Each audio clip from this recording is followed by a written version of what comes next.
The standard clinical assumption regarding high blood sugar treats it either as a failure of pancreatic insulin capacity or as a simple volume overload of dietary carbohydrates. This split-screen graph illustrates a biological paradox. Both sides show the exact same person ingesting the exact same 50-gram carbohydrate bolus, yet the left scenario produces a severe spike, while the right remains stable. Glycemic excursions are a kinetic flow rate problem. Physiological stress is dictated by the speed glucose enters the blood, rather than total volume of carbohydrates consumed.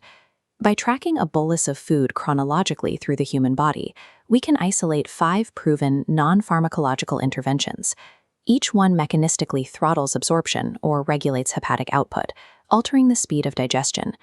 Managing systemic glucose requires engineering the speed of this ingestion to bloodstream transfer. We must shift the focus from caloric restriction to the deliberate pharmacokinetic manipulation of our meals.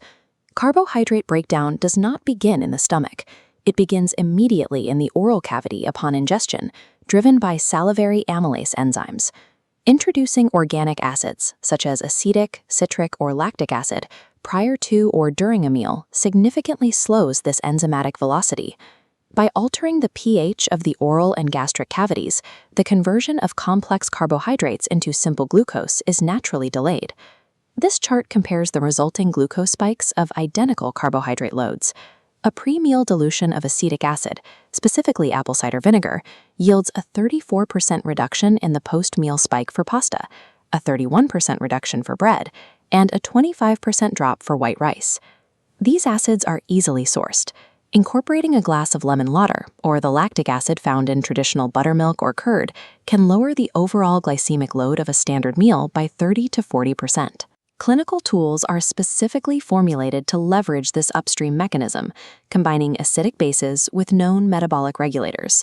One such tool is Sessa's Ayurvedic Active Slim Juice. It utilizes a standardized apple cider vinegar base, augmented with metabolic botanicals like amla, kokum, and gokru. The protocol requires a 30 milliliter fasting dose, diluted in water daily over a 40-day window, adhering to GMP standardized manufacturing. Manipulating oral and gastric pH is the first highly effective mechanistic barrier to rapid systemic glucose conversion. Moving downward from the stomach, the next opportunity for mechanical intervention occurs at the intestinal wall, across the absorptive villi.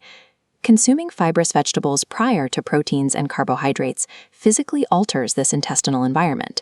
The vegetable fiber deposits a viscous mesh over the gut lining.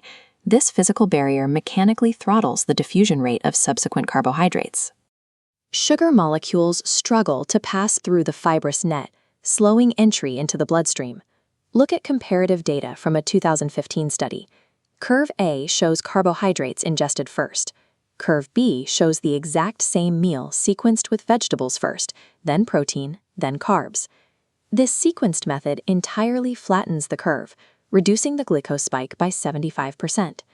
Highly refined carbohydrates and sweets must strictly follow the ingestion of fiber and protein to encounter this physical barrier. Conversely, non-fibrous fruits should precede heavy meals to avoid fermentation behind slower digesting foods. Proper meal sequencing physically dictates how the body interacts with a meal's macronutrient density, suppressing spikes even when the total carbohydrate load remains unchanged. Refined carbohydrates like fruit juices, white rice, and biscuits are effectively naked. They lack intrinsic fiber, removing the natural absorption throttle and allowing immediate passage into the vascular system. We can artificially replace this missing throttle through macronutrient buffering. Encapsulating naked carbohydrates with exogenous proteins and lipids significantly delays their gut dissolution rate. Co-ingesting a handful of almonds or cashews with a refined biscuit reduces the resulting glycemic spike by 80%. The addition of fats and proteins drastically lowers the absorption velocity, despite the body processing an overall higher caloric load. The optimal buffering equation for mitigating spikes is straightforward. Combine your complex carbohydrate with a protein and a healthy fat. This means adding ghee to lentils, mixing chia seeds into oats, or pairing peanut butter with apples. Dietary fat and protein act as a pharmacokinetic brake on carbohydrate absorption, demonstrating that raw caloric counting is an insufficient metric for managing glycemic responses. Once glucose circumvents the gut and enters the blood, Resting clearance relies entirely on the pancreas outputting adequate insulin. Immediate post-meal locomotion provides an alternate clearance route. Movement opens peripheral glucose sinks, allowing active skeletal muscle to uptake circulating glucose directly from the blood, bypassing insulin dependency altogether. This chart highlights comparative clearance data from 2016. A targeted 10-minute power walk, taken strictly within the immediate postprandial window, vastly outperforms the glycemic clearance of a 30-minute walk taken randomly throughout the day. The activation of the soleus muscle in the calves is the primary anatomical driver here. Even a brief 2 to 5 minute walk radically increases local, insulin-independent metabolism. This physiological mechanism mirrors ancient hemodynamic practices. Traditional postures like Vajrasana similarly alter localized post-meal blood flow to force peripheral muscular engagement without intense cardiovascular strain. Immediate post-meal mechanical movement serves as an artificial insulin substitute, draining the vascular system before pancreatic strain can occur.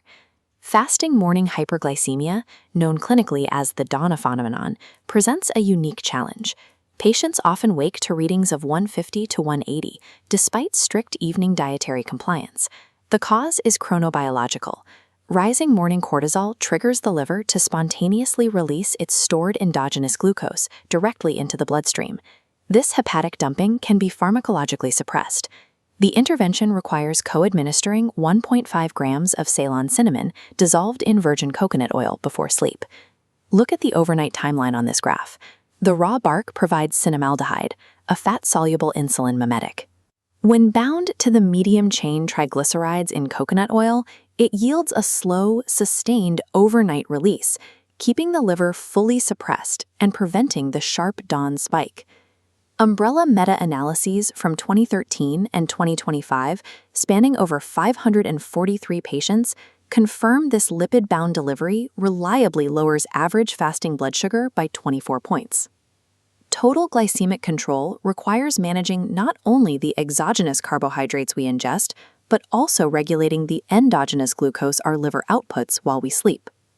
Maintaining stable blood sugar requires physiological systems engineering, modulating oral enzymes, establishing intestinal fibrous barriers, buffering macronutrients, activating muscular sinks, and suppressing hepatic gluconeogenesis overnight. Implementing just one of these vectors yields measurable clinical improvements. Sequentially layering them constructs a robust multi-system metabolic defense. By manipulating the kinetic flow rate of human digestion, you can bypass inherent pancreatic limitations and reclaim total systemic control over your post-meal glucose volatility.